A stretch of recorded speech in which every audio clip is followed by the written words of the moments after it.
Allahumma salli. Bismillah.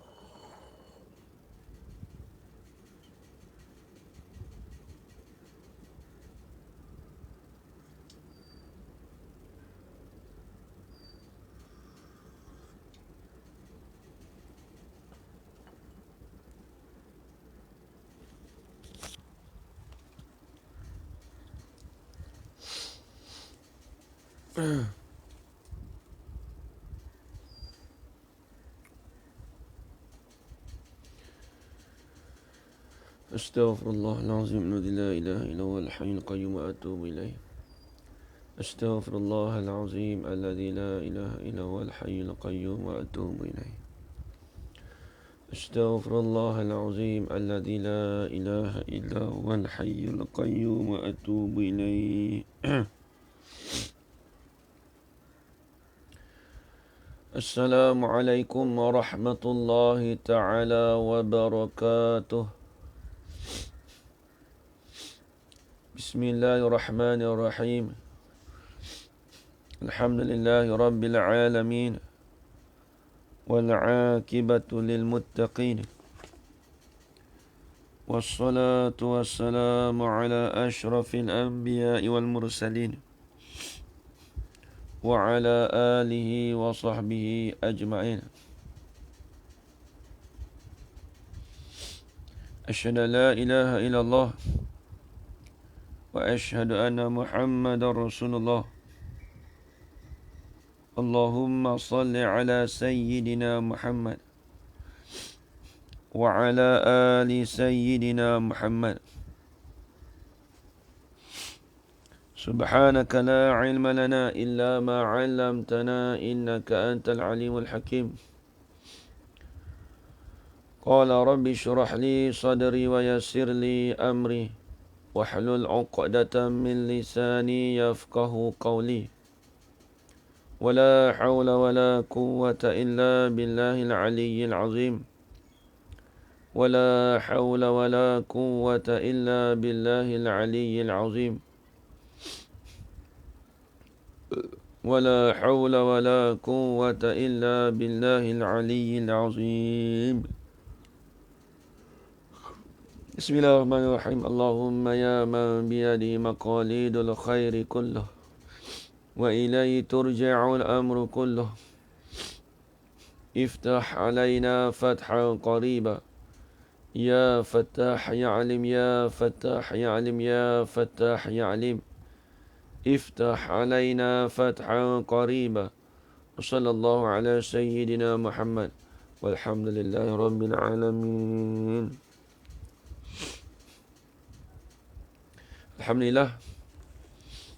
Alhamdulillah, puji-pujian syukur kita kehadrat Allah Subhanahu wa taala dengan segala limpah kurnianya dan izin daripada Allah.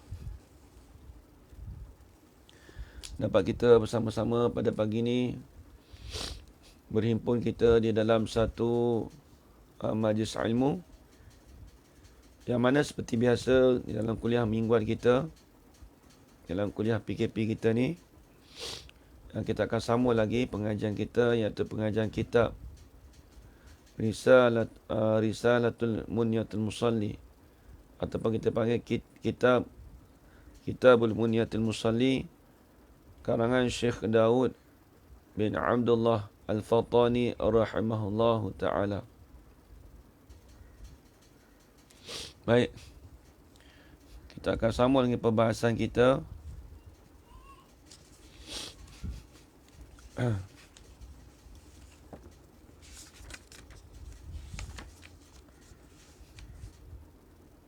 pada muka surat 3.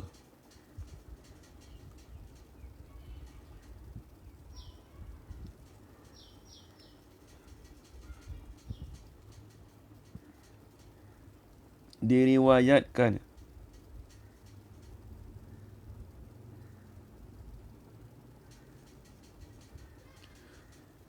dan adalah sebab diturunkan ayat ini kerana memudahkan sembahyang, tak terkala takut. Tu dia. Situ ya. Situ. Diriwayatkan bahawasanya adalah orang Islam. Bukan diriwayat Dan adalah sebab diturunkan ayat ini. Situ.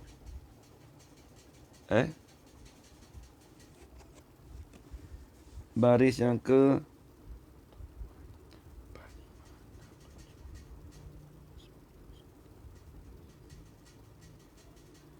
Baris yang ke-14 daripada bawah. Baris yang ke-14 daripada bawah.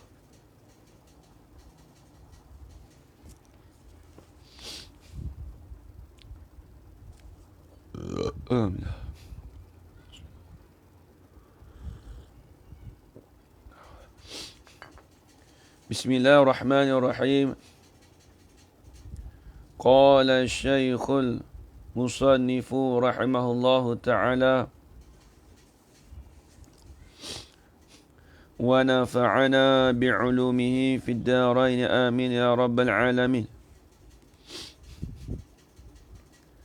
Dan adalah sebab diturunkan ayat ini kerana memudahkan sembahyang tak terkala takut, bahawasanya adalah orang Islam serta Rasulullah SAW pada setengah daripada peperangan. Sembahyang Rasulullah SAW, sembahyang zuhur atas jalan adatnya. Tu dia, situ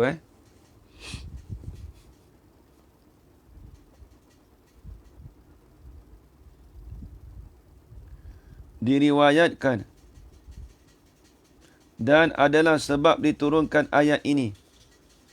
Ayat apa ni? Hafizu ala salawati was salatil wusta wa qumu lillahi qanitin.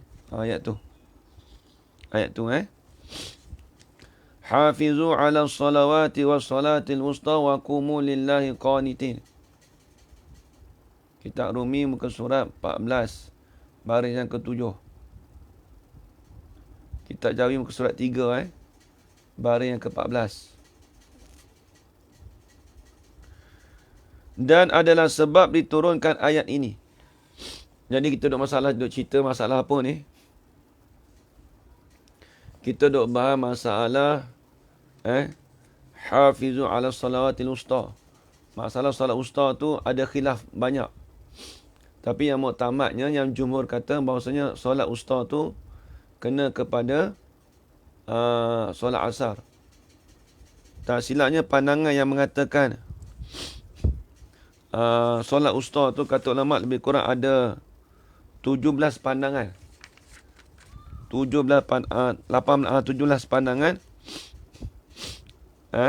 Ulama menyebut kata solat wusta tu kena pada solat apa? Ada kata setengah solat witir. Ada kata setengah pada hari Jumaat. Ada kata setengah pada waktu subuh. Banyak. Itu khilaf ulama. Ada kata setengahnya solat Idul Adha. Solat wusta. Banyak khilaf.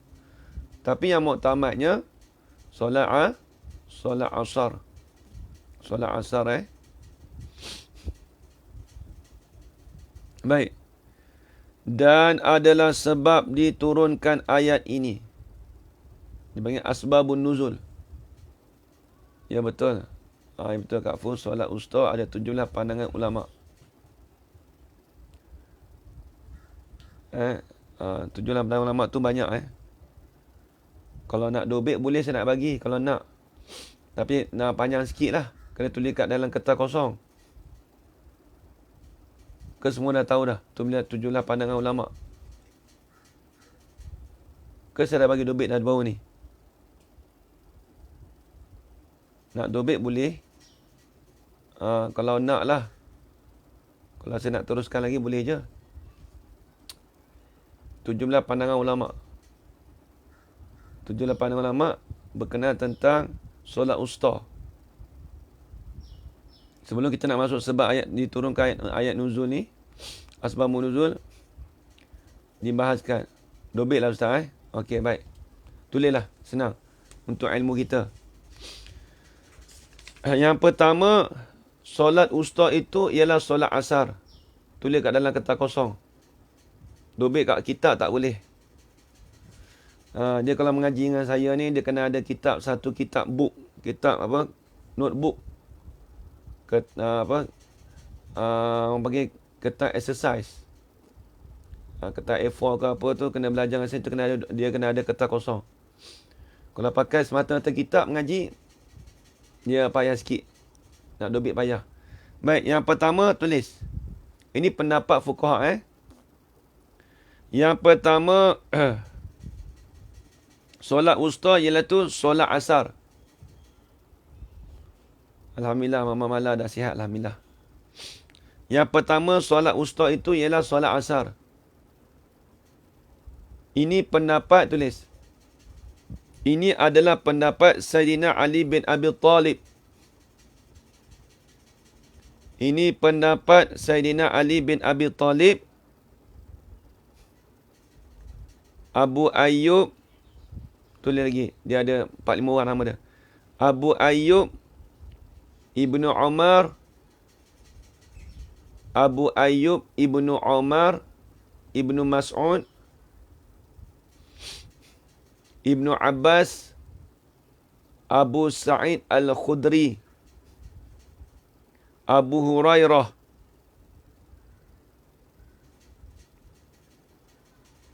Abdullah ibn Amru ibn Al-As, Abdullah ibn Amru ibn Al-As,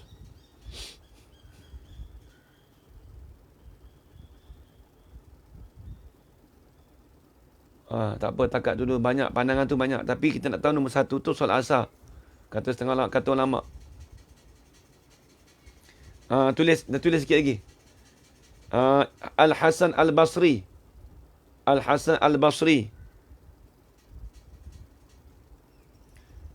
Abu Hanifah. Imam Abu Hanifah. Pendapat pertama ni ramai. Pandangan ulama. Pendapat Imam Abu Hanifah, Imam Ahmad. Kemudian Imam Ahmad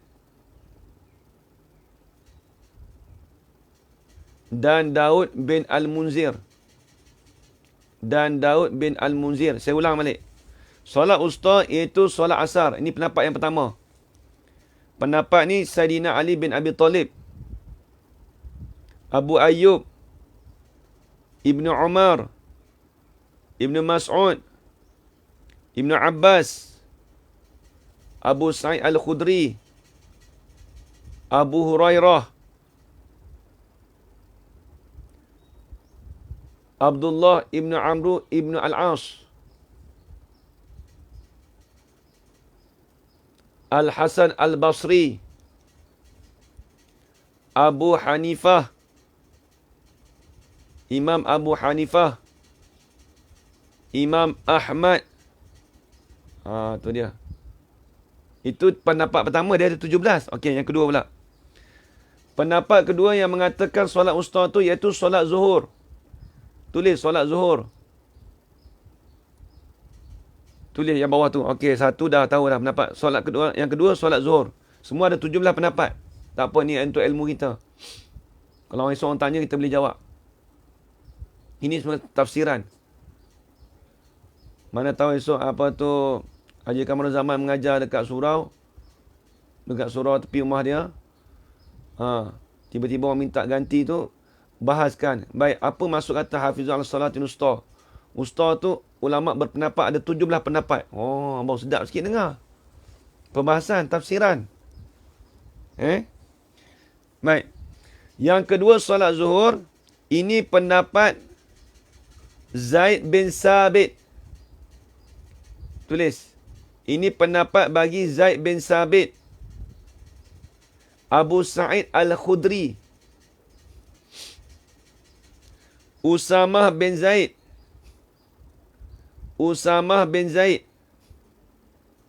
dan Aisyah.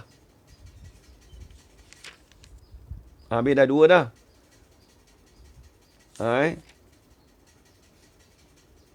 Salat zuhur ni pendapat Zaid bin Sabit, Abu Sa'id Al-Khudri, Usamah bin Zaid, Aisyah. Pendapat yang ketiga pula dikatakan solat wusta itu solat subuh. Ini pendapat ketiga. Solat subuh. Solat subuh ni, ini pendapat bagi mazhab Syafi'i. Tu dia. Ini pendapat bagi mazhab Syafi'i. Umar bin Al-Khattab tulis itu. Pendapat imam mazhab Syafi'i. Kemudian yang kedua, Umar bin Al-Khattab, Muaz bin Jabal,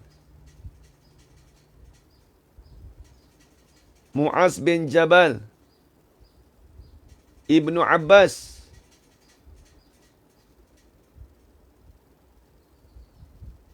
Ibnu Umar,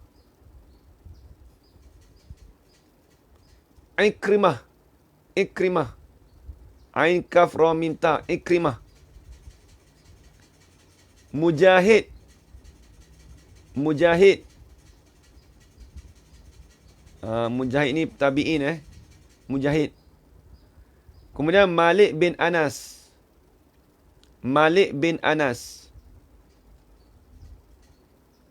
Kemudian Atha. Ain Ta Hamzah, Atha.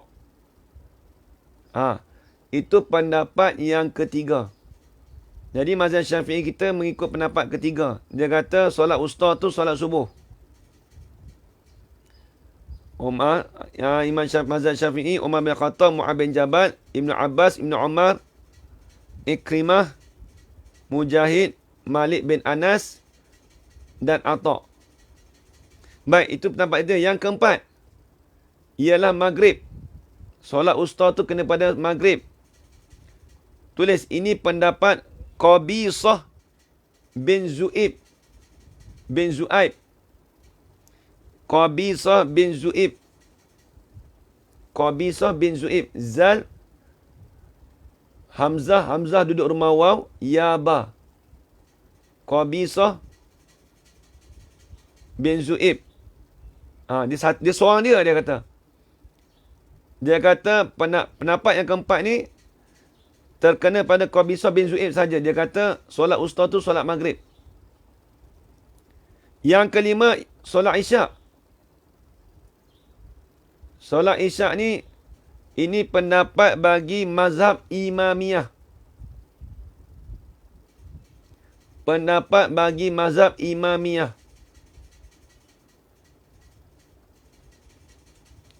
Yang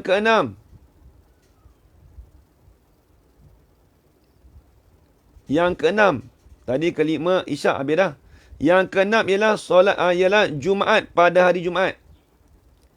Dikatakan solat wusta tu pada hari Jumaat.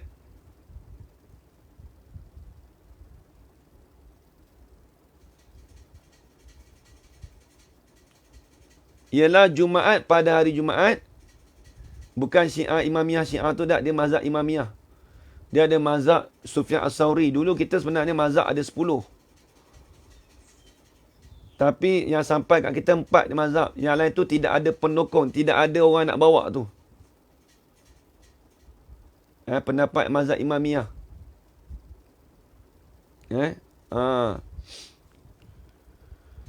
Dia mazhab Imamiyah ni, kalau kita kata ni mazhab Imamiyah, dia macam Syiah lah. Asal dia asal Syiah, tapi asalnya tu dia mazhab Imamiyah. Dia mazhab Sufyan As-Sawri. Sebenarnya mazhab asal ni dia betul semua asalnya. Ajikan mazhab semuanya betul. Tapi tidak ada pendukung, tidak ada nak bawa sampai sekarang tu. Bila tak ada bawa tu, jadi dia berhenti setakat tu je. Contoh Sufyan As-Sawri. Mazhab Sufyan As-Sawri. Mazhab Az-Zahiri. Dia pakai benda zahir dia. Tapi tak sampai kat kita lah.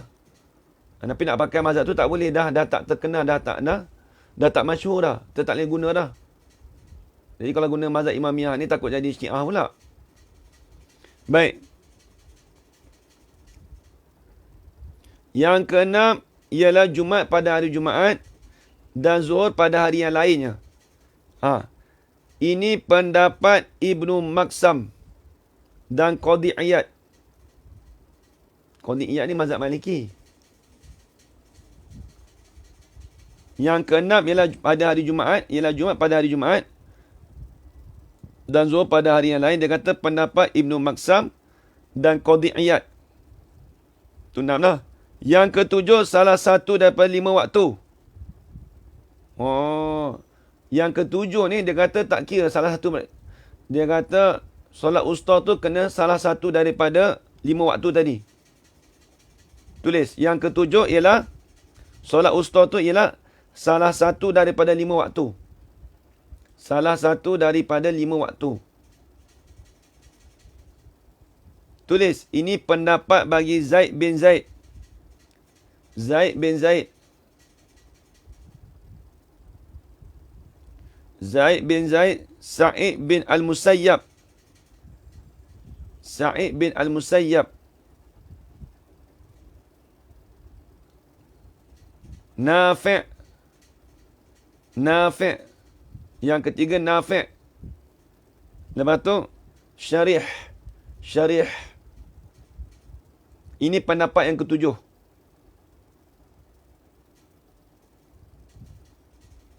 Baik, kemudian ke-8. Sekalian solat 5 waktu. Oh. Yang ke-8, pendapat yang ke-8 ni, solat usta tu kena pada sekalian 5 waktu. Semua solat usta. Oh, tu dia. Ini siapa dia sebut ni? Tulis. Dihikayatkan oleh Imam Nawawi. Dihikayatkan oleh Imam Nawawi.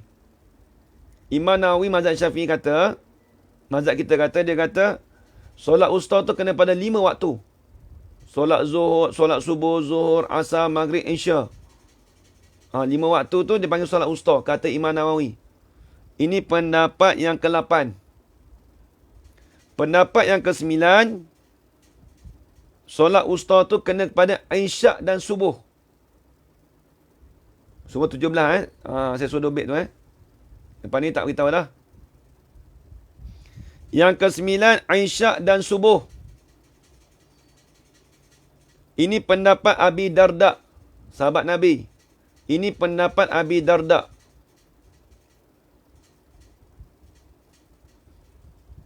Pendapat yang ke-10 pula. Tadi ke-9, isyak dan subuh. Solat usta tu pula, yang ke-10 pula, subuh dan asar. Subuh dan asar. Dobit situ. Kak Lin, dobit.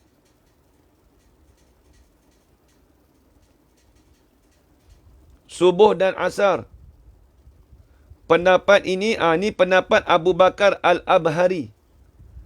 Pendapat Abu Bakar Al-Abhari. Tulis kat ini, dobit. Ini pendapat ke-10 dah. Yang ke-11. Dikatakan solat usta tu iaitu solat jamaah. Oh, solat jemaah. Kalau orang tanya, solat usta tu solat jemaah. Tulis, ini pendapat siapa ni? Pendapat Imam Abil Hasan Al-Mawardi. Mazhab Syafi'i kita juga. Pendapat Imam Abil Hasan Al-Mawardi. Pendapat ke-11. Lain putus. Okey. Nombor 5. Nombor 5 kata ialah isyak. Nombor 5 ialah isyak. Pendapat mazhab Imamiyah. Asal dulu mazhab Imamiyah. Lepas tu dah jadi Syiah Imamiyah macam-macam lah. Dulu dia mazhab asalnya. Siapa yang tak jelas tu tolong bagi tahu. Tulis dalam komen kat bawah. Saya ulang balik. Siapa yang tak sempat tu tolong tulis nombor apa semua tu. Jangan malu segan dengan saya. Jangan malu segan. Ustaz ni nampak tegas sangat. Tak dia jenis gitu Nombor 9. Nombor 9, isyak dan subuh. Solat usta tu kena kepada isyak dan subuh. Ini pendapat Abi Darda. Pendapat Abi Darda. Siapa tak sempat, tolong tulis di ruang komen anda. Baik. Pendapat yang ke-12. Tulis 12 pula. Solatul khauf. Solatul khauf. Nombor 10. Subuh dan asar. Nombor 10. Subuh dan asar. Pendapat Abu Bakar Al-Abhari.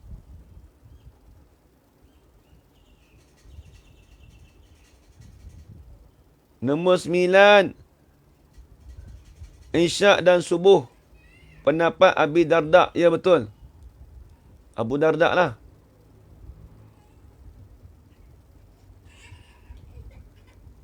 Baik.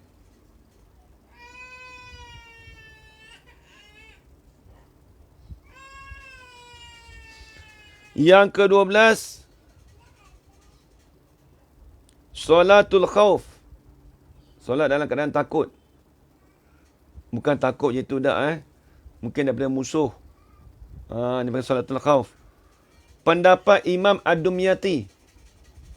Mazhab Syafi'i kita juga. Pendapat Imam Ad-Dumyati yang ke-12. Yang ke-13, solat witir. Yang ke-13, solat witir. Nak habis dah, sikit lagi.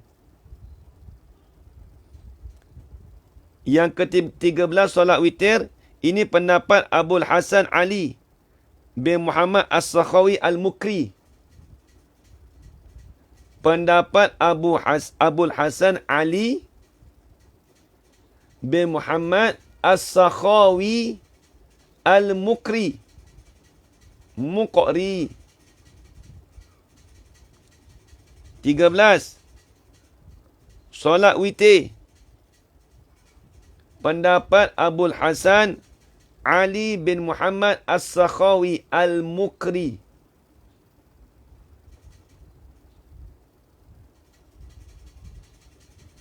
Pendapat yang ke-14. Solat Aidul Adha. Solat Aidul Adha. Solat Aidul Adha. Dikatakan solat wusta tu solat Aidul Adha. Pendapat yang ke-14 ni. Ini pendapat siapa ni? Pendapat Ibnu Sayyidin Nas. Pendapat Ibnu Sayyidin Nas. Nama-nama ulama' Dan Ad-Dumyati. Dan Ad-Dumyati. Dua pendapat ni. Jadi yang ke-14 tu, solat Aid Adha, pendapat Ibnu Sayyidun Nas dan Ad-Dumyati. Imam Ad-Dumyati. Kalau orang tanya, Ustaz, kenapa nama kadang-kadang berulang balik, Ustaz? Tu khilaf ni antara dia. Kadang-kadang dia buat keluar, kadang-kadang pendapat pertama yang ni, kadang pendapat kedua yang tu. Yang ke-15. Solat Raya Fitrah. Apa solat Raya Fitrah? Aidil Fitri. Solat Hari Raya Aidil Fitri. Ini pun hikayat daripada Imam Ad-Dumyati. Ini pun pendapat bagi Imam Ad-Dumyati juga. Yang ke-15 ni. Yang ke-16. Ni yang ke-16 pula.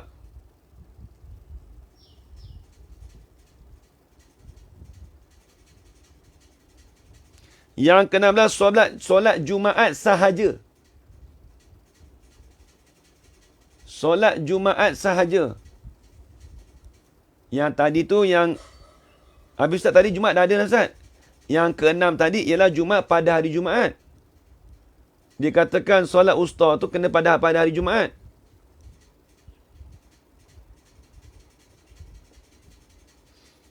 Dia bukan semasa hadis. Dia ada setengah-setengah juga ijtihad.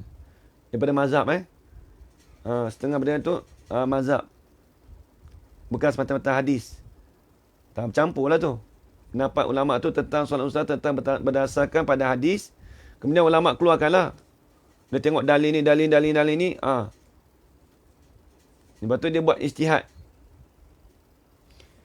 Jadi yang ke-16 ni solat Jumaat sahaja. Pendapat An-Nawawi pada satu riwayat. Pendapat Imam Nawawi daripada satu riwayat. Jadi ulama' bawa keluar dari ayat Quran Hafizu ala salawati wa salatul usta wa qumu lillahi qanitan. Daripada ayat Quran itulah ada khilaf usta tu. Yang ke-17 ni yang terakhir habis. Solat sunat duha. Solat sunat duha. Ini pendapat Yang ke-13 solat witir Abu Hasan Ali bin As-Sakhawi, bukan Sakhawi Sakhawi Al-Mukri Q Qaf Al-Muqri As-Sakhawi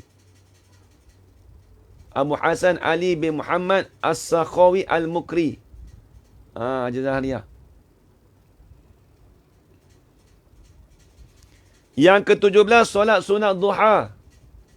Riwayat Ad-Dumyati. Imam Dumyati juga, tapi riwayat Ad-Dumyati daripada guru-gurunya. Daripada guru-guru dia. Bukan daripada dia sendiri, tapi daripada guru-guru dia. Habis itu semua 17 pendapat berkenaan tentang solat wusta. Habis itu. Itu dalam kitab mana sebut tu? Tengok rujuk dalam kitab Syarah Muhazzab. Kitab Imam Nawawi ada sebut. Kemudian Mughni Muhtaj, Nailul Autar. Semua rujukan kitab tu Bukan saja-saja dia sebut tu dah. Dia ada tempat nukilan dia.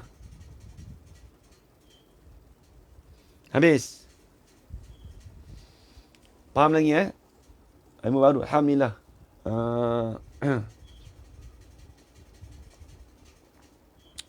Siapa rajin nak tulis boleh lah. Baik. Habis semua. Kemudian baru kita tengok kitab kita balik. Okey, baik. Qala al-musannif rahimahullahu ta'ala. Dan adalah sebab diturunkan ayat ini. Ustaz mau ulang pendapat nombor 17. Nombor 17, solat sunat duha. Solat sunat duha. Riwayat Ad-Dumyati daripada guru-gurunya.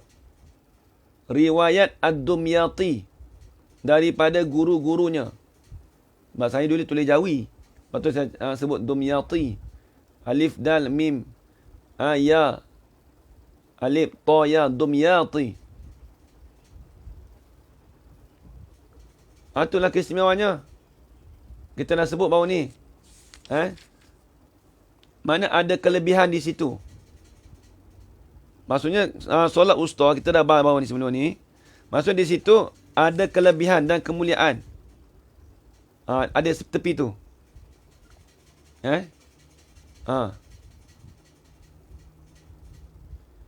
Siapa datang? Kelebihannya tu ada disebut. Kelebihan dan kemuliaan. Nak cerita kata keistimewaan tu ada kelebihannya. Dari segi pahala.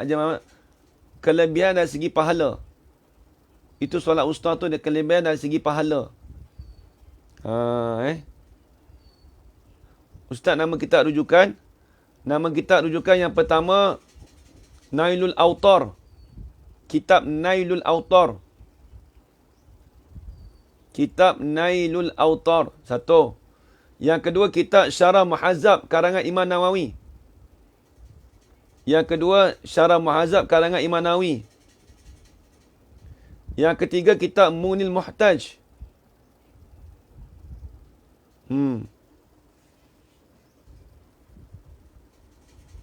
Yang ketiga, kitab Mughni Muhtaj. Kemudian yang keempat, kitab Nuzhatul Muttaqin. Syarah bagi Riyadhus Salihin. Yang keempat, rujukan Nuzhatul Muttaqin. Syarah bagi Riyadhus Salihin. Nuzhatul Muttaqin 4 jilid. Semua ada semua ambil tempat ambilan dia pada hadis juga. Tu dia. Bukan saja-saja petik nama dak. Bukan saja petik-petik nama dak. Ikut dah nak sebut nama apa dak, bukan begitu. Kita bagi tahu tempat ambilan tu mesti ada. Baik, habis. Tengok lagi. Semua dah jelas. Dah tulis semua 17 pendapat. Semua dah tulis 17 pendapat. Clear?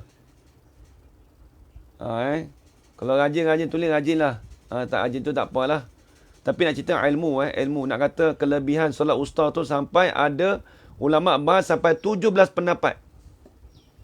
Nak cerita kemuliaan dan kelebihan solat wusta tu sendiri. Dari segi pahalanya.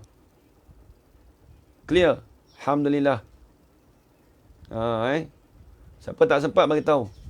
Dah, semua. Alhamdulillah. Baik, tengok. Kita tengok muka surat.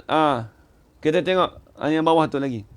Dan adalah sebab diturunkan ayat ini. Ayat apa?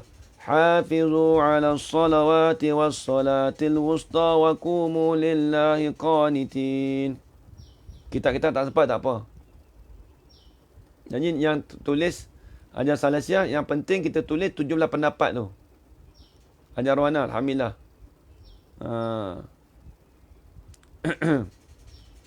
Kemudian, ayat ni, dia ada asbabun nuzul. Dia ada asbabun nuzul di sini. Imam Suyuti dalam kitab Asbabun Nuzul ya.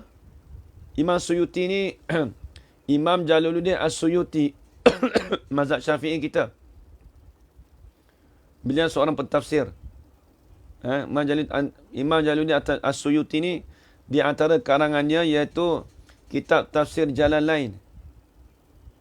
Dia tafsir Jalan Lain ni ada dua pengarang. Yang pertama tafsir Jalaluddin Al-Mahalli, itu guru dia. Jalaluddin Al-Mahalli dia mengarang kitab tafsir Jalan Lain daripada juzuk 1 sampai juzuk yang ke-13. Kata setengah ulama, kemudian dia mati. Bila dia mati, kemudian disambung pula oleh anak murid dia iaitu Imam Jalaluddin As-Suyuti. Disambung oleh Imam Jalaluddin As-Suyuti daripada juzuk 13 sampai habis juzuk. Sampai 30 juzuk. Sebab tu dah dipanggil tafsir Jalan Lain. Tafsir bagi dua Jalal. Tafsir bagi dua orang yang bernama Jalal. Siapa dia Jalal?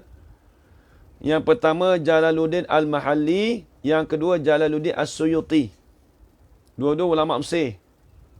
Orang hebat tu dia.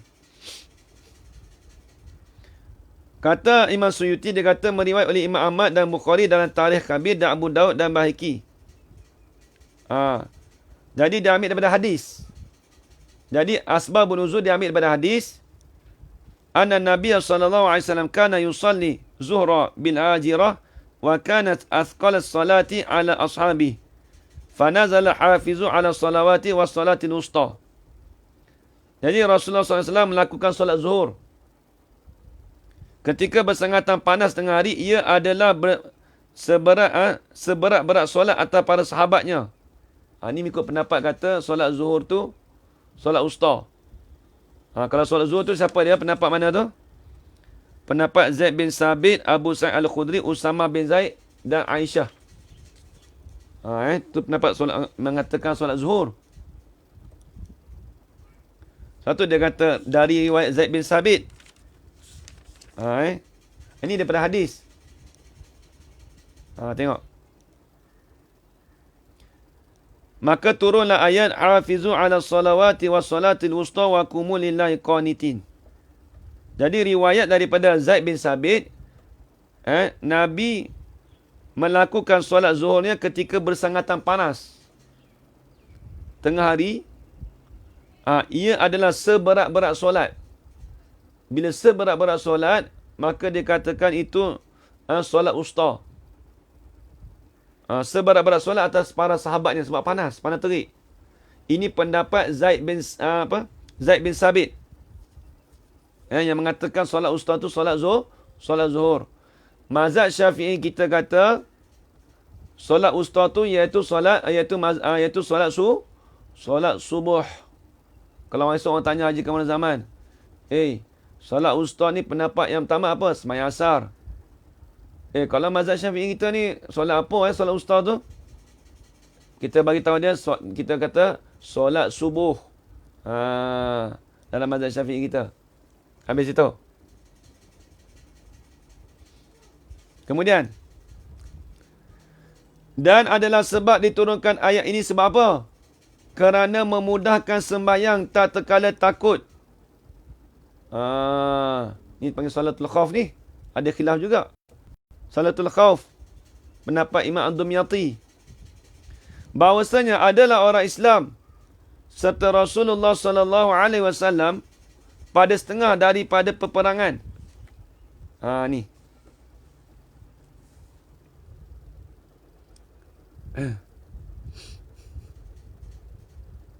Telah sembahyang Rasulullah sallallahu alaihi wasallam akan sembahyang fardu zuhur atas jalan adatnya, atas jalan kebiasaannya. Ya, betul. Hajiah Rohayah. Al-Baqarah ayat 238. Mari tengok. Jadi dia kata, jadi Nabi sembahyang fardu zuhur di atas jalan adatnya, di atas jalan kebiasaan masa tu. Tiba-tiba dan adalah musyrikun. Musyrikun ni kafir musyrikun. Tulis itu. Kafir musyrikun. Dan adalah kafir musyrikun. Tulis itu. Kafir musyrikun tu siapa yang mengetuai masa tu? Tulis. Dobit di tepi. Kafir musyrikun di situ iaitu sebanyak-banyak 200 orang. Sebanyak-banyak 200 orang yang diketuai oleh Khalid bin Walid. Khalid bin Walid. Masa tu Khalid bin Walid dia tak memeluk Islam lagi. Masa tu Khalid bin Walid dia tak memeluk Islam lagi masa tu. Masa tu dia orang kafir lagi masa tu. Dia orang musyrikun. Masa tu dia nak pergi, nak seranglah Nabi masa tu. Dia dah hampir dengan orang Islam masa tu. Jadi orang musyrikun masa tu ada 200 orang yang diketuai oleh Khalid bin Walid. Tulis itu. Saya mengaji gitu dobit itu. Dan adalah kafir musyrikun. Hampir. Apa maksud hampir? Dobit di tepi pula. Hampir yakni dapat melihat dengan mata. Nampak dah. Nampak orang muslimun dah. Dan adalah musyrikun hampir. Yakni nampak. Yakni dapat melihat dengan mata. Hampir apa? Dengan mereka itu. Siapa mereka itu? Tulis itu. Iaitu orang-orang Islam serta Rasulullah sallallahu alaihi wasallam. Iaitu orang-orang Islam serta Rasulullah sallallahu alaihi wasallam. Telah melihat ia musyrikun akan muslimin. Orang kafir dapat lihat orang muslimun. Ni nak cerita asbabun nuzul ayat ni.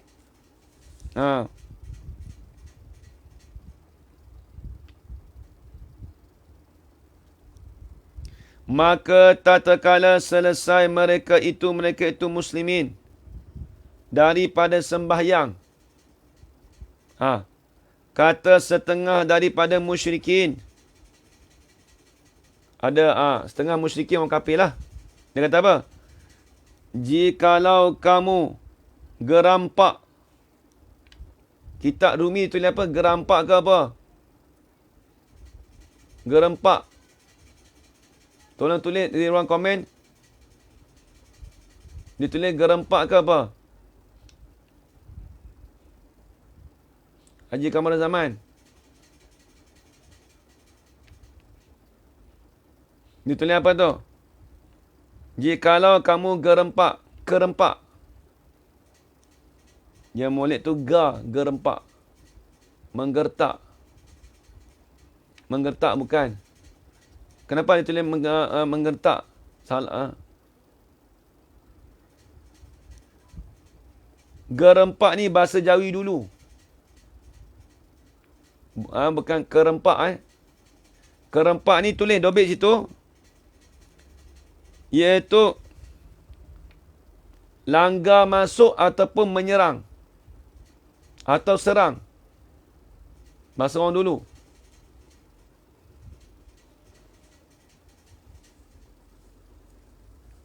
langgar masuk ataupun menyerang. Atau panggil kerempak ataupun gerempak.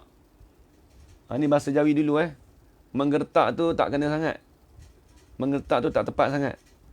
Yang seloknya dia serang masuk. Jikalau kamu gerempak serang atas mereka itu muslimin. Di dalam sembahyang mereka itu muslimin. Ia langgar masuk ataupun menyerang. Serbu boleh ke Ustaz? Boleh juga menyerbu, tak ada apa. Tapi hak saya mengaji gitulah. Tok Guru dia bagi tahu kata serang. Boleh juga. Kalau bahasa kita gempur lah. Jikalau kamu gerempak atas mereka itu. Bukan menggertak salah tu. Gertak tu salah. Bukan lagi gertak, dia nak serang. Jikalau kamu gerempak atas mereka itu muslimin di dalam sembahyang mereka itu. Ni ada seorang musyrikin kata. Kalaulah kita serang orang muslimin tu dalam keadaan sembahyang tu. Nescaya sembahyang. Nescaya mengena kamu akan mereka itu. Apa maksud mengena? Bukan terserempak Salah faham tu. Bukan terserempak. Bukan bertembung. Nak menyerang. Dia nak menyerang. Dia nak serang. Tengok ayat dia. Kalau kamu serang atas mereka itu dalam sembahyang mereka itu. Orang kafir. Dia berfikirannya. Sebelum nak serang tu dia bincang dulu. Nescaya mengena kamu akan mereka itu. Apa mengena? Dobit CP. Nescaya mendapat kemenangan kamu akan mereka itu orang muslimin. Nescaya kita boleh menang lah. Kalau kita serang waktu sembahyang tu kita boleh menang insya-Allah. Insya-Allah pula dah. Orang kafir lah kata berjaya. Dalam kitab menggertak. Tak kena tu. Kitab apa tu? Menggertak. Kalau kitab Jawi asal tu saya mengaji dulu kata serang. Saya takut kitab tu dia ambil kitab Jabal Muraki apa. Dia ambil daripada terjemahan Jabal Muraki ke? Apa tu Nur Zaidah Jailani. Puan ambil dalam kitab apa Jabal Muraki ke? Dia Jabal Muraki ni dia dah banyak tahrif, dia dah banyak ubah dah. Wallah alam kita pun tak tahulah dia kan. Tapi harus kita mengaji lagu tu lah. Bukan menggertak. Dia serang terus. Menggertak ni kita acah-acah je. Getak-getak gitu. Ni memang serang tunggu. Itu dalam kitab menggertak tu tulis apa tu? Dalam kitab Jabal Muraki ke? Ataupun kitab apa? Ataupun terjemahan daripada orang lain. Sebab tu kalau nak beli yang kitab Rumi, kalau boleh tu yang paling elok sekali tu, beli kitab karangan Nur Ani Abu. Kitab terjemahan daripada Nur Ani Abu. 99 tu insya-Allah betul lah. Kitab Rumi betul sangat. Karangan siapa tu? Hajar Nur Zaidah. Dia ada tulis memang kitab Rumi banyak. Ada karangan Nur Ani Abu, ada karangan Jabal Muraki, ada karangan ada Dr. Basit, banyak. Saya pakai Jawi. Jabal Muraki betul. Jabal Muraki tu memang dia banyak kesalahan tu sebab dia Allah Alam lah, dia mungkin dia pandai, dia cara dia lah. Tapi kalau saya belajar tu maksud menyerang lah, serang. Sebab bahasa lama gerempak. Kalau nak beli yang akan datang lah, siapa-siapa nak beli kitab Rumi, belilah terjemahan daripada Nur Ani Abu, iaitu jiran kepada Haji Kamarul Zaman. InsyaAllah dia bagus. Ya. Menggertak ajalah. Ya, dia kalau yang Jabal Muraki ni dia banyak bukan menggertak sebenarnya. Dia nak gerempak. Kau boleh terjemahan daripada Nur Ani Abu, dia terjemah betul-betul. Nanti bila kita belajar daripada guru baru kita tahu menyerang. Sebab bahasa orang dulu bukan bahasa petani, bahasa orang dulu. Kerempak.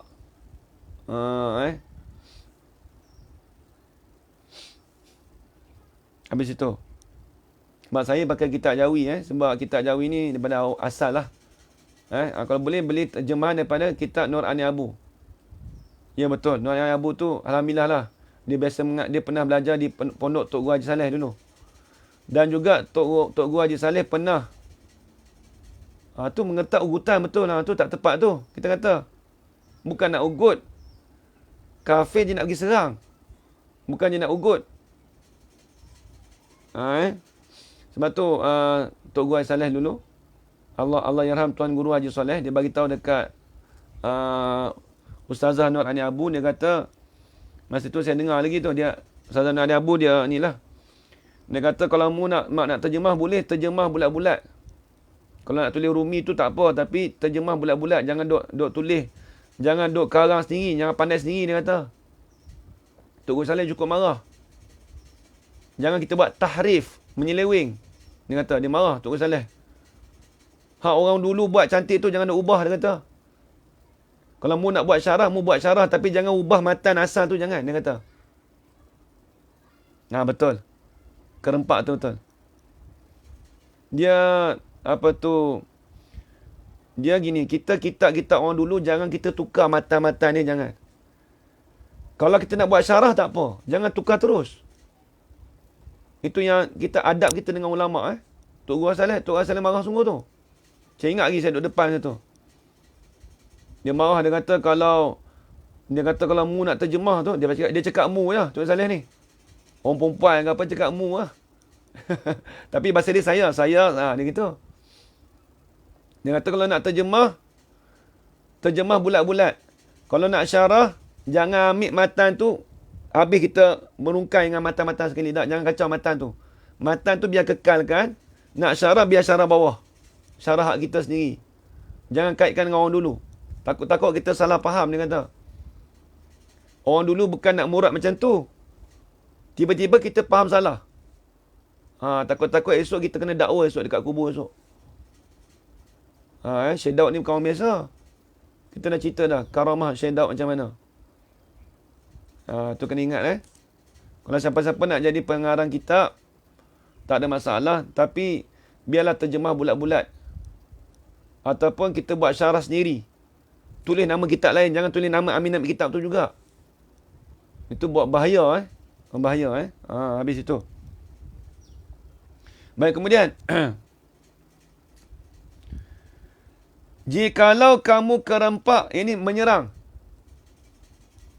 atas mereka itu muslimin dalam sembahyang mereka itu, ni ada pendapat orang kafir.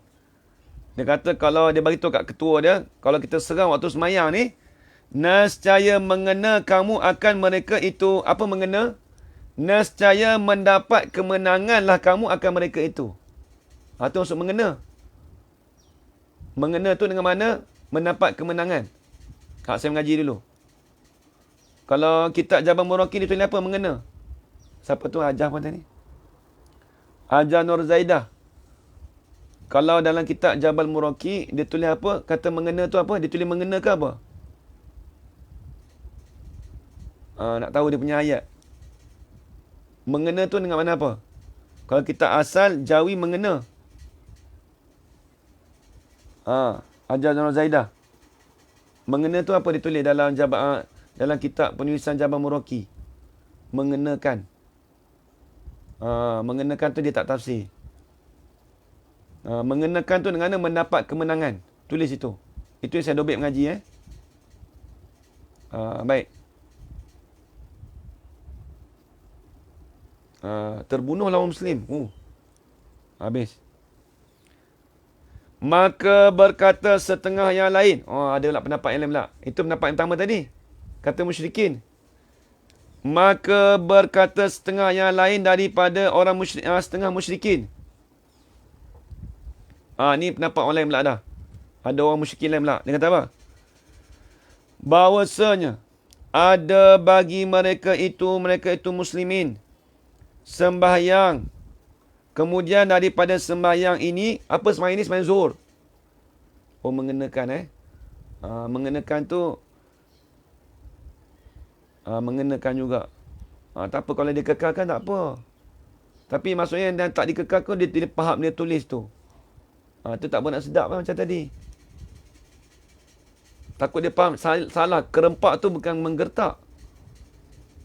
Tu yang Tok Guru Saleh marah tu. Saya ingat pesan Tok Guru Saleh lah. Dia kata kita ni kalau dengan ulama dulu adab. Kitab mereka ni, kitab orang dulu ni kita tak boleh lawan lah. Dia kata, kita ni hanya nak mampu membaca je. Nak mengajar pun, ini pun dobit pada guru juga. Saya pun bukan fikiran akal saya fikir, bukan cerdik sangat pun kita ni pun. Ambil daripada dobit pada guru je. Nak kata cerdik sangat tak juga. Alhamdulillah lah, sebab mengaji dengan guru tu, ada keberkatan guru sedikit tu, bolehlah kita nak mengajar ke tak. Tak pandai mengajar juga saya pun. Ambil daripada guru, ambil betul-betul dengan dobit guru. Lepas tu kata Tok Guru, dia kata, orang yang cerdik tu dia mengikut kalam-kalam ulama tu je. Tapi kebiasaannya, orang yang tak cerdik, dia banyak menggunakan akal dia. Tu salah banyak. Pada pendapat saya macam ni. Pendapat saya dah. Kalau bab agama, dalam bab agama, kalau dalam bab kehidupan, tak apa kita guna akal. Kalau dalam bab agama, tak boleh kita guna akal semata-mata. Tak boleh. Itu rosak akal manusia sekarang. Banyak sangat orang terlalu cerdik. Cerdik ke dunia. Akal yang ni bijak. Pada pendapat saya macam ni. Contoh. Dalam bab agama. Ni tak masuk akal ni. Dia kata tak masuk akal. Sedangkan dalam bab fiqh, kebanyakan semua tak masuk akal. Tak logik akal. Tengok Contoh apa? Cuba kita tengok. Saya bagi satu contoh lah. Tak payah banyak. Kalau kita tengok. Kebanyakan perbahasan fiqh, kebanyakan semua tak logik akal. Semua dia panggil amrun. Dia panggil amrun ta'abudi. Kita ikut semata-mata. Kalau kita tengok contoh. Contoh kalau orang bagi nak sembahyang Jumaat. Sunat dia mandi, betul tak? Betul. Kemudian bila tidak ada air, sunat digantikan dengan tayamum. Sunat digantikan dengan tayamum. Baik. Kalau kita guna logik akal, tengok logik akal macam mana. Logik akal, kalau kita dah berpeluh-peluh ni, tiba-tiba nak tayamum. Dengan debu. Kita dah tayamum dengan debu. Logik akal kita kata apa? Ustaz, nak tayamum buat apa Ustaz? Debu ni kan melekit lah Ustaz. Saya dah berpeluh tadi Ustaz. Tiba nak tayamum lah Ustaz. Itu kata dia. Itu guna logik akal. Sebab itulah hukum syarak kebanyakan tak masuk akal. Dan Allah Ta'ala dan Nabi suruh kata, bila tak ada air digantikan dengan tayamum. Nak ganti dengan mandi sunat tadi dengan tayamum. Tiba-tiba kita berpeluh. Takkan aku nak tayamum kot. Mestilah berpeluh. Mestilah kotor. Betul tak? Logik akal debu tu kotor tak? Kotor lah sebab melekit. Tapi bukan kita guna logik akal. Bab hukum tak boleh guna logik akal. Bab hukum kita kena guna apa yang ada yang ulama sebut. Tu sahaja. Jangan kita pandai-pandai sendiri. Ni zaman sekarang ada. Yang tak ada ustaz pun, yang tak ustaz pun jadi pakai guna logik akal. Nampak cerdik sangat. Ada juga. Dia banyak guna logik akal.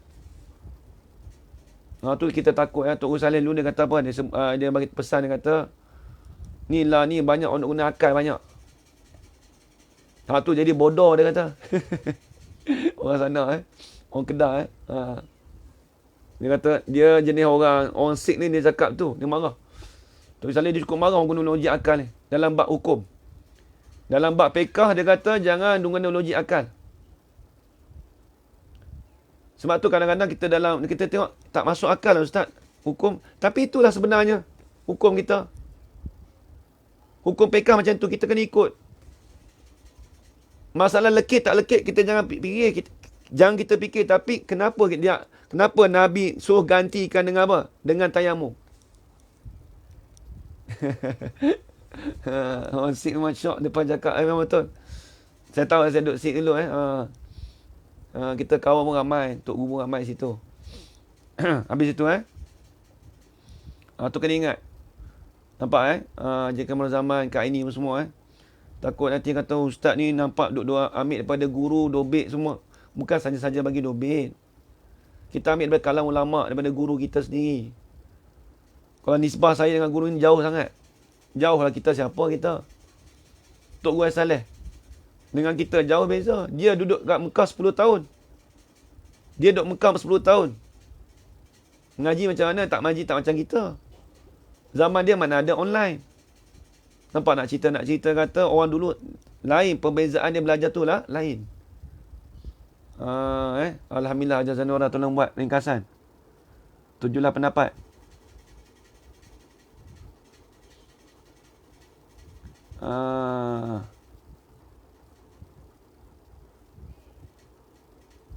Okey, 16. Nombor 6. Soal Jemaat Ibnu Maksam Qadhi Iyad. Betul. Terima kasih banyak ajar Zainura. Tolong buat ringkasan. Alhamdulillah. Habis itu, tu dia.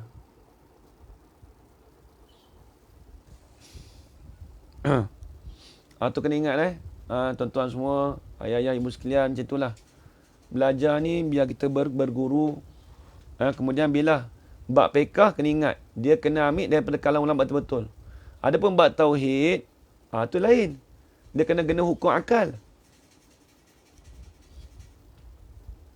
Ada pendapat didik ikut zaman ustaz. Pendapat didik apa maksudnya? Tak faham. Pendapat didik ikut zaman ustaz. Maksudnya macam mana? Tak faham. Jadi gitulah. Kita mengaji tu biarlah berguru, biar ambil daripada kalam ulama sendiri. Kalam guru tu sendiri. Baik, tengok. Maka berkata setengah yang lainnya, setengah orang musyrikin, bahawasanya ada bagi mereka itu muslimin sembahyang. Kemudian daripada sembahyang ini, apa sembahyang ini? Tulis, sembahyang ini sembahyang zuhur. Jadi ada orang musyrikin kata, lepas mereka sembahyang ni ada sembahyang lagi. Maksudnya dalam mendidik kena ikut perkembangan zaman. Iyalah. Dia mendidik kita ikut perkembangan zaman ni. Cara tu macam ni contoh. Ni cara mendidik lah. Kita guna live. Cara tu tak apa berbeza. Tapi maqasid kita tu biarlah dengan perkataan orang dulu. Tujuan kita tu kita nak tahu hukum. Contoh ustaz, sekarang ni kena pakai apa FB dan sebagainya. Tak ada masalah. Cara tu tak apa, tapi tujuan tu biar betul. Tujuan tu biar betul. Cara berbeza apa? Saya mengaji dulu dengan Tok Saleh. Tok Saleh duduk depan saya. Kita duduk mengaji bawah dobit. Zaman sekarang dengan ada PKP, kita buat zaman macam ni, tapi cara ni sama je.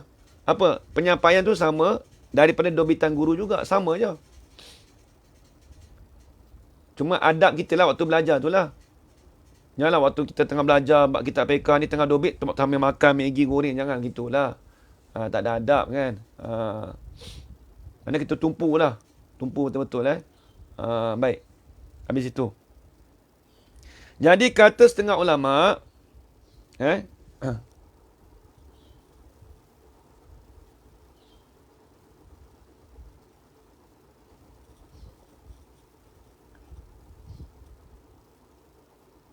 betul.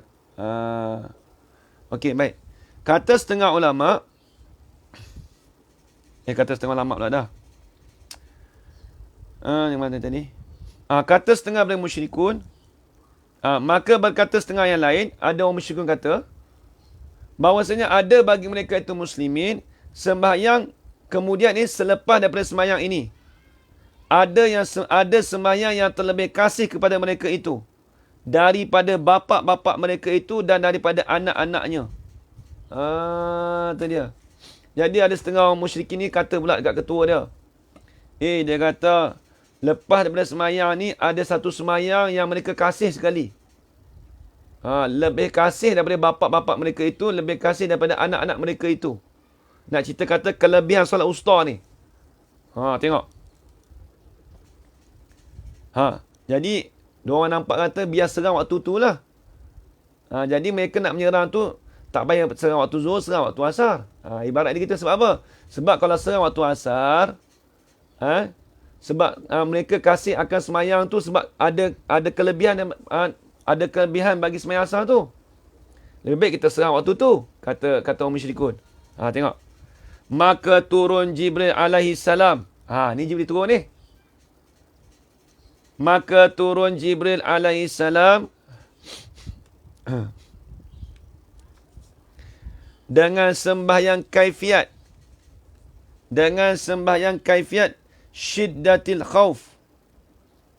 Syiddatil khauf, bersangatan takut.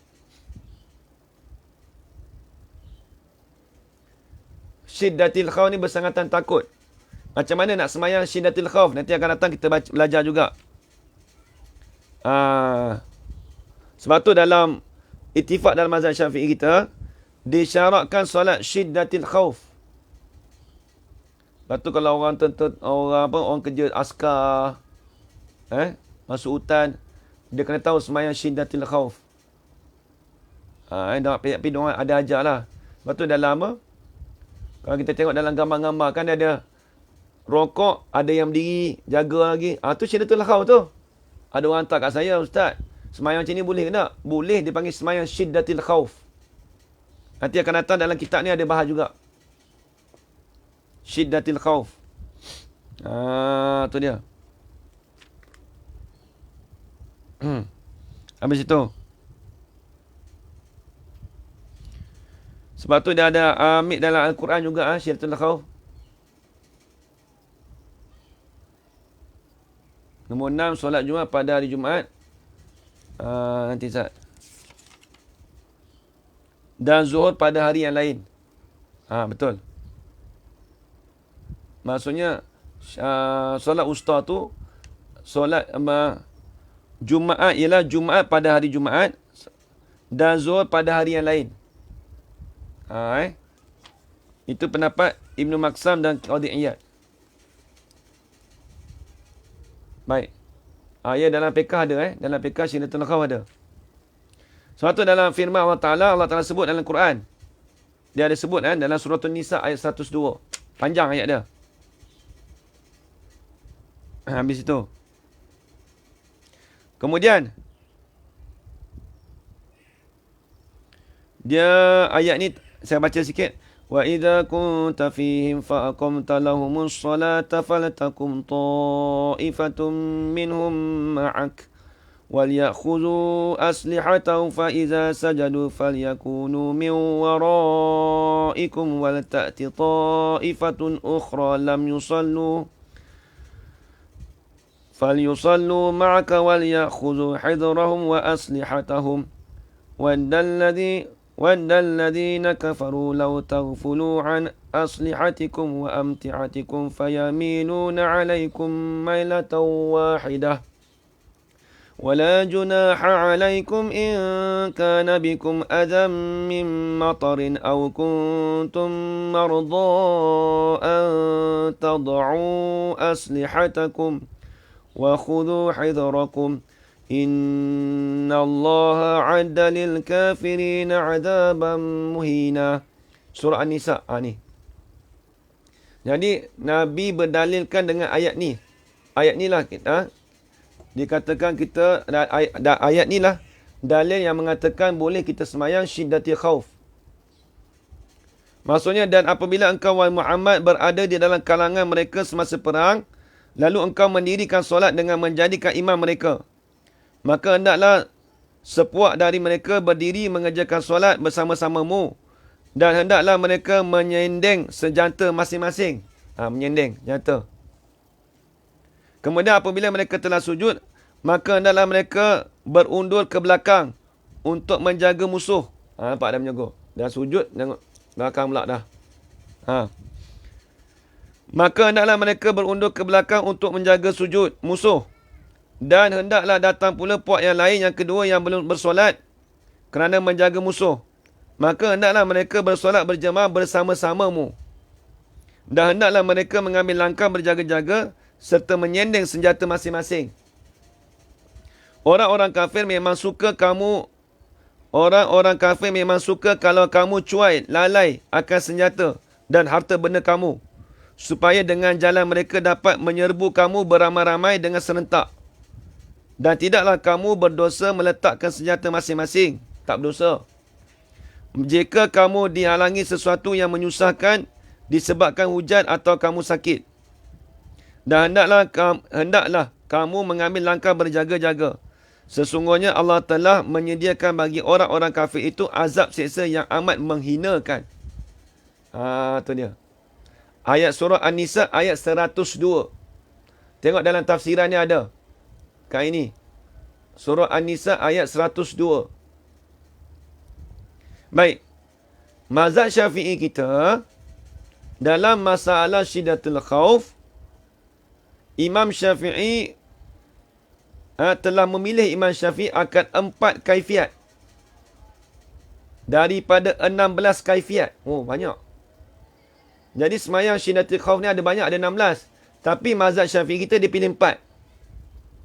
Setengahnya disebut dalam hadis dan setengahnya disebut dalam Al-Quran. Ini untuk penjelasan ni kita tengok nanti dalam bab kaifiat solat. Solat khauf nanti akan datang kita bahas. InsyaAllah. Baik, habis itu. Kemudian, sambung lagi.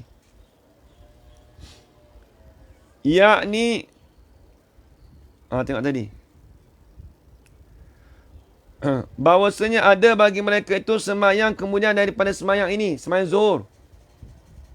Ada semayang yang terlebih kasih kepada mereka itu daripada bapa-bapa mereka itu dan daripada anak-anaknya. Apa semayang yang mereka kasih tadi tu?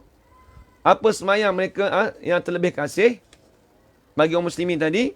Yakni dikehendaki, maksudnya tadi tu, yakni dikehendaki iaitu terlebih kasih mereka itu apa dia? Dengan sembahyang asar. Dengan sembahyang asar. Habis. Maka turun Jibril alaihi salam atas Rasulullah sallallahu alaihi wasallam. Dengan kaifiat, dengan cara sembahyang syiddatil khauf.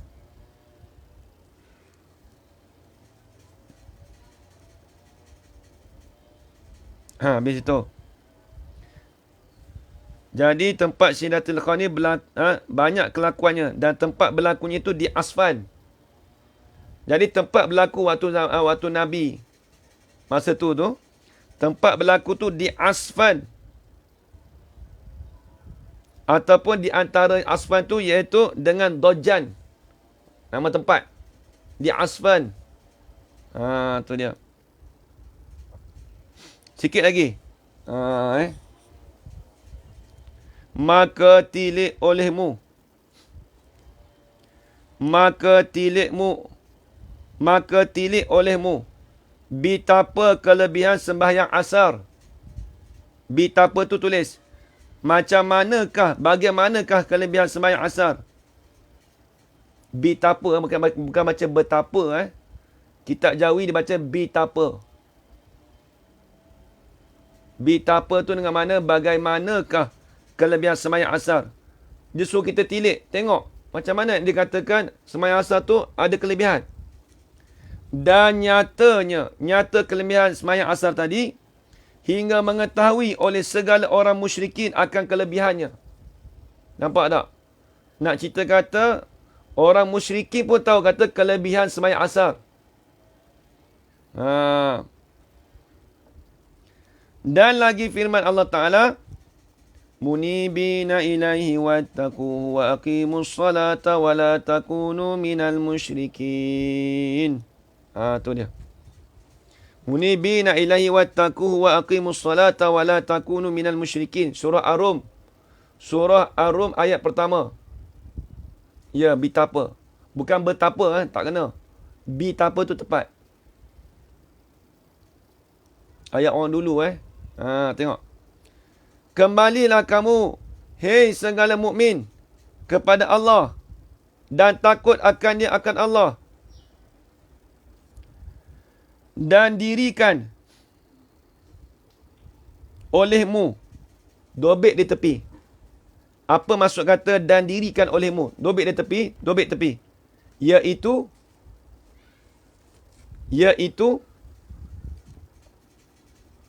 mengerja solat akan waktunya. Iaitu mengerja solat akan waktunya serta menyempurnakan akan rukun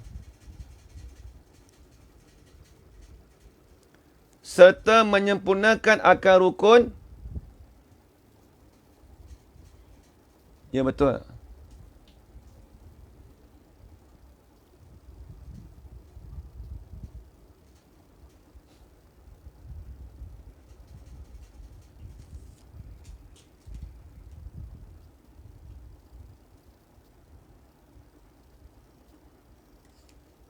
Serta menyempurnakan akar rukun, syarat dan sunatnya. Tu. Itu maksud kata dan dirikan oleh kamu. Dirikan tu dengan mana? Mengerjakan solat akan waktunya serta menyempurnakan akar rukun, syarat dan sunatnya. Itu maksud kata dan dirikan oleh kamu. Tu, tafsiran ayat tu. Ini saya dobit dari guru lah. Dan jangan ada kamu. Dan jangan ada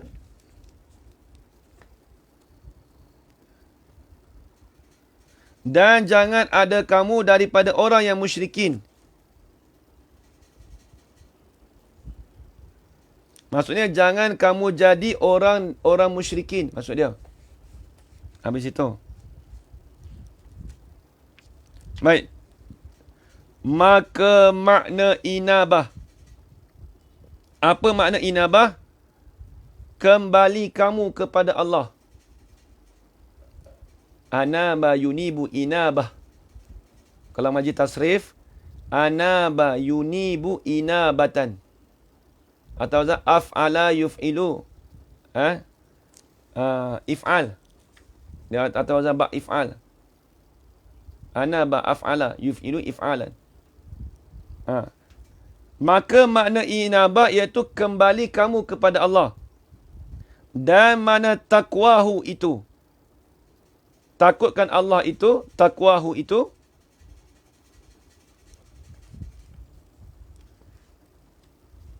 Ya, ni ada pendapat.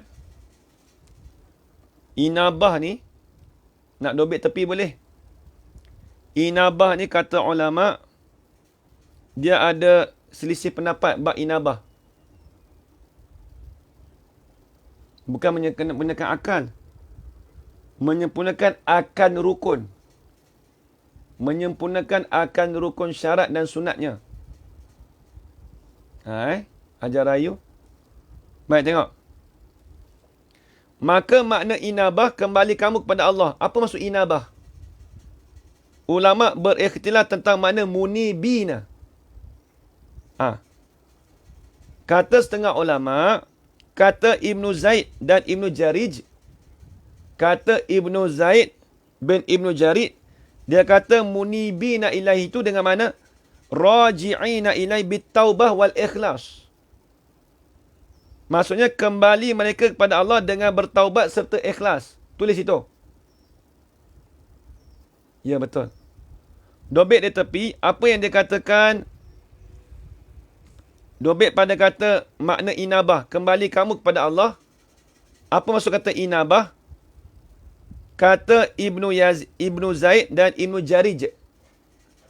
Kata Ibnu Zaid dan Ibnu Jarij. Jin ra ya jim. Kata Ibnu Zaid dan Ibnu Jarij. Kata dia apa? Maksudnya kembali mereka kepada Allah. Maksudnya kembali mereka kepada Allah Ta'ala dengan bertaubat serta ikhlas. Dengan bertaubat serta ikhlas. Itu maksud kata munibin dari segi tafsiran Ibnu Jarid. Maaf. Ibnu Zaid dan Ibnu Jarid. Ibnu Zaid dan Ibnu Jarid, dia kata munibina ilaihi tu, dia kata kembali kamu pada Allah Ta'ala tu maksudnya apa? Inabah tu. Inabah tu dikatakan maksud kembali mereka pada Allah dengan bertaubat serta ikhlas. Tu maksud dia. Tu dia. Dia ada 4 pendapat tu. Itu dalam tafsiran tafsir Ibnu Katsir dan tafsir Qurtubi. Kata setengah ulama lain pula, munibi itu dengan mana? Berhadaplah mereka kepadanya. Ada setengah gitu. Berhadaplah mereka kepadanya. Itu perkataan Yahya bin Salam dan Al-Farra. Yahya bin Salam dan Al-Farra, dia kata kembali kamu kepada Allah tadi tu maksudnya berhadaplah mereka kepadanya, kepada Allah.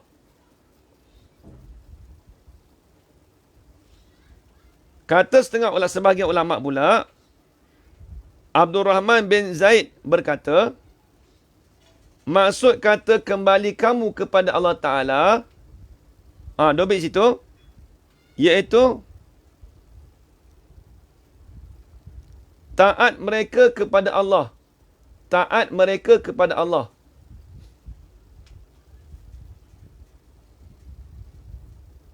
Taat mereka kepada Allah. Haji Kamarul Zaman, kitab ni kalau habis duk mengaji dengan saya ni, siapa-siapa duk mengaji kitab saya ni, habis ni duk dobit semua ni, saya berani jamin 100% insya-Allah boleh mengajar balik. InsyaAllah. Boleh muzakarah balik, boleh mengajar anak dan isteri, boleh mengajar kawan keluarga, boleh mengajar orang pun insya-Allah boleh mengajar balik. InsyaAllah orang tak akan marah kita. Silap orang pun tak mengaji macam ni. Ni dobit molek ni, dobit elok-elok ni, kita boleh sampai kepada orang pula. Itu dah 3 tafsiran tadi kan? Tafsiran yang keempat pula, ni last. Tafsiran yang keempat, maksud kata kembali kamu kepada Allah tadi, inabah tadi. Ini tafsiran inabah tadi. Tafsiran inabah tu ada 4 tadi. Ini 4. Ini yang keempat. Iaitu kembali kamu kepada Allah Ta'ala. InsyaAllah jika zaman boleh ajar anak-anak apa semua boleh. Tak ada apa. Tak ada ragu-ragu insyaAllah. InsyaAllah ni dobitan tafsir semua cukup lah. Kitab Musolli ni. Ada tafsiran semua siap. Yang keempat ni, sebahagian ulama' berkata, dia tak tulis nama ulama'. Dia tulis sebahagian ulama'. Bertaubat mereka kepada Allah Ta'ala dari dosa-dosanya. Bertaubat mereka kepada Allah daripada dosa-dosanya. Ini tafsiran yang keempat. Maksud kata kembali kamu kepada Allah Ta'ala, maksudnya bertaubat mereka kepada Allah Ta'ala daripada dosa-dosanya. Habis itu, ada 4 tafsiran. Saya ulang balik. Siapa yang tak sempat tadi? Jadi ulama' dia berselisih pendapat berkenaan tentang munibina ilaih. Kata inabah tu, kembali kamu kepada Allah tu, dia ada 4 tafsiran. Tafsir lah. Tafsiran Al-Quran. Yang pertama, kembali kamu kepada Allah Ta'ala tadi dengan makna, kata Imam, kata Ibnu Zaid dan Ibnu Jarid. Ibnu Jarid ni, dia maklum, dia orang pentafsir Quran juga. Dia kata, maksud kembali kamu kepada Allah dengan makna bertaubat serta ikhlas. Itu tafsiran yang pertama. Maksud kata kembali kamu kepada Allah Ta'ala dengan makna bertaubat serta ikhlas. Itu yang pertama. Yang kedua, kata Yahya bin Salam dan Al-Farra. Kata Yahya bin Salam dan Al-Farra. Katanya berhadaplah mereka kepadanya, kepada Allah. Maksud kata kembali kamu kepada Allah Ta'ala dengan mana? Berhadaplah mereka itu kepada Allah. Bukan kata berhadap orang ustaz Allah Ta'ala tu duduk depan kita. Bukan begitu.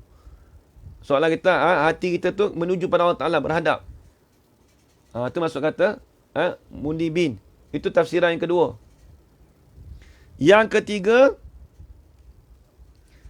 Kata Abdul Rahman bin Zaid. InsyaAllah saya doakan je zaman insyaAllah mudah-mudahan boleh dapat muzakarah dengan keluarga ke, kokok kat surau minta musalli ke, baca terus. InsyaAllah lepas ni. Ni masjid surau tak buka lagi. Ada hikmah tu, dia suruh mengaji dulu ni. Hikmah mengaji dulu. Dan mengaji senang kita mengajar. Bukan niat nak mengajar, niat nak muzakarah. Niat nak muzakarah, nak bagi ingat kita je tu je. Bukan niat kita, aku nak bangga aku jadi ustaz. Tak, bukan gitu. Kita niat nak muzakarah, nak bagi kita ingat apa yang kita belajar. Itu muzakarah. Hayatul ilmi bil muzakarah. Tulis itu Haji Kamal Zaman. Hayatul ilmi bil muzakarah. Hidupnya ilmu itu dengan muzakarah, dengan mengulang kaji. Jadi kita nak mengajar tu nak ulang kaji kita balik. Kalau saya tak mengajar musalli ni, saya tak ingat juga. Baik, tengok. Kata Abdul Rahman bin Zaid, dia kata, maksud kata kembali kamu kepada Allah Ta'ala dengan makna, taat mereka itu kepada Allah. Taat mereka itu kepada Allah Ta'ala. Itu yang ketiga. Yang keempat, sebahagian ulama sebut, ni. Bertaubat mereka kepada Allah, bertaubat mereka kepada Allah Ta'ala daripada dosa-dosanya. Habis itu. Itu tafsiran Inabah. Daripada ayat perkataan munibina ilaih. Itu tafsiran daripada, rujuk daripada kitab dua kitab. Tafsir Ibnu Katsir dengan tafsir dengan tafsir Al-Qurtubi. Tafsir Ibnu Katsir dan tafsir Al-Qurtubi. Dua baik situ. Ini rujukan daripada tafsir Ibnu Katsir dan tafsir Al-Qurtubi. Habis itu kalau orang tanya kita boleh jawab. Bukan saja-saja jawab Bukan saja-saja ikut dan saya nak suruh dobit dah. Jenuh ngaji ustaz ni. Asyik dobit dia banyak. Maklumlah ni kita sebab tu saya ajar ni cara pondok. Siapa-siapa yang tak pernah memondok boleh belajar cara pondok. Tak apalah, alhamdulillah dah. Ni cara saya bagi detail kan. Saya ajar ni memang kita niat untuk mengajar cara macam ni. Sekurang-kurangnya ada bahasa lama tu tuan-tuan perempuan boleh faham.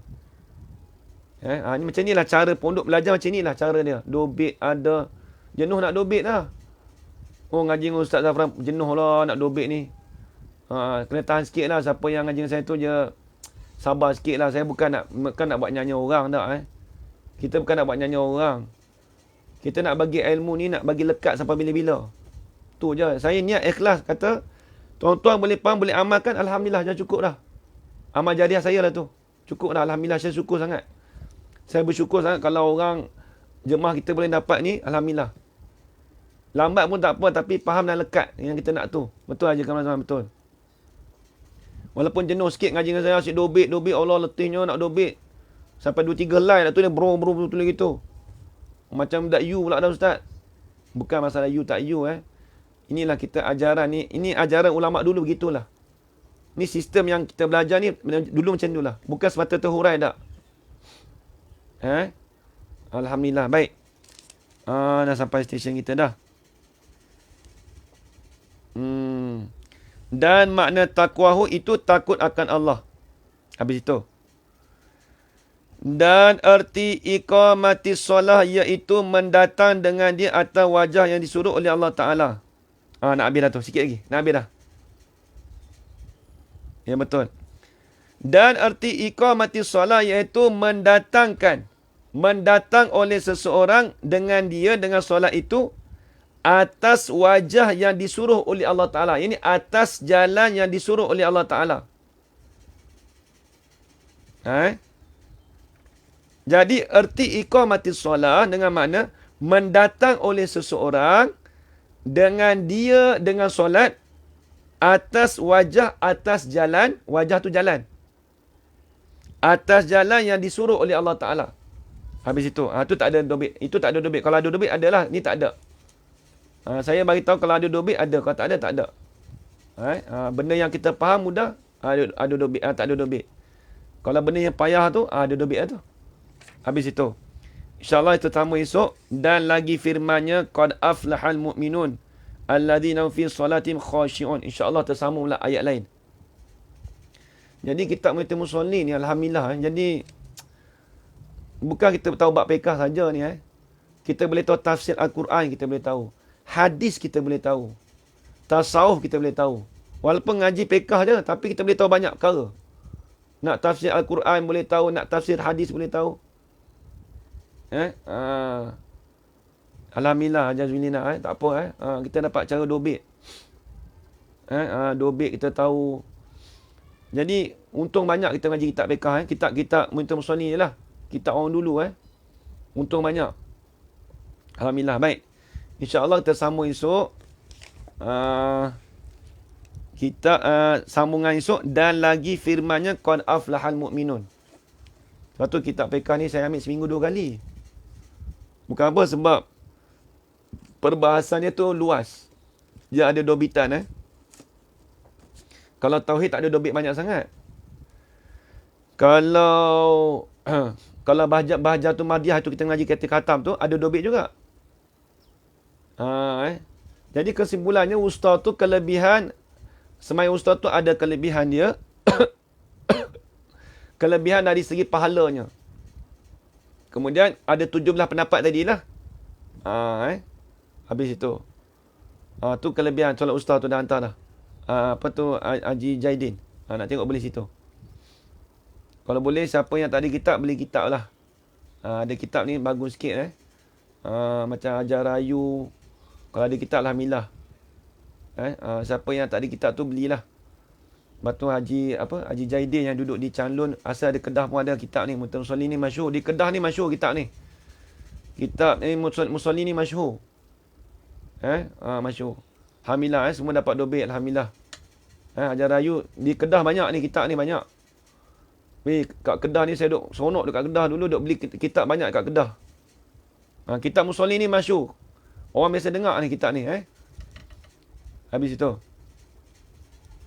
Okey, tak apa. Nanti boleh ulang balik. Ajar Rusmini boleh ulang balik. Baik, jadi sekadar itu saja. Tuan-tuan, perempuan, ayah-ayah dan ibu sekalian. Saya minta maaf. Kalau ada salah dan silap ataupun terkasar bahasa daripada saya, yang baik itu datang daripada Allah Subhanahu Wa Taala dan lemah itu datang daripada diri saya sendiri. Aqul qouli hadza wa astaghfirullah li wa lakum. Wassalamualaikum warahmatullahi taala wabarakatuh.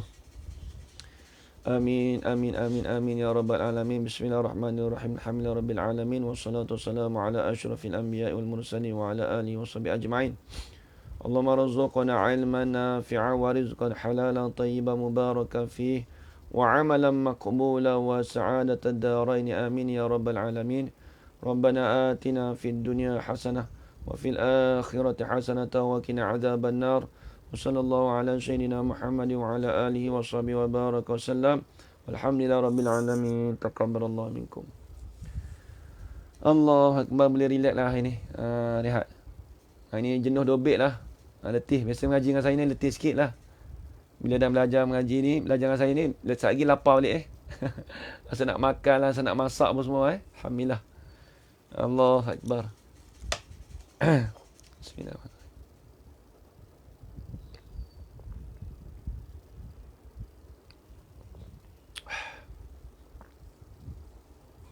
InsyaAllah amin ya rabbal alamin. Terima kasih banyak doakan saya, insyaAllah sihat.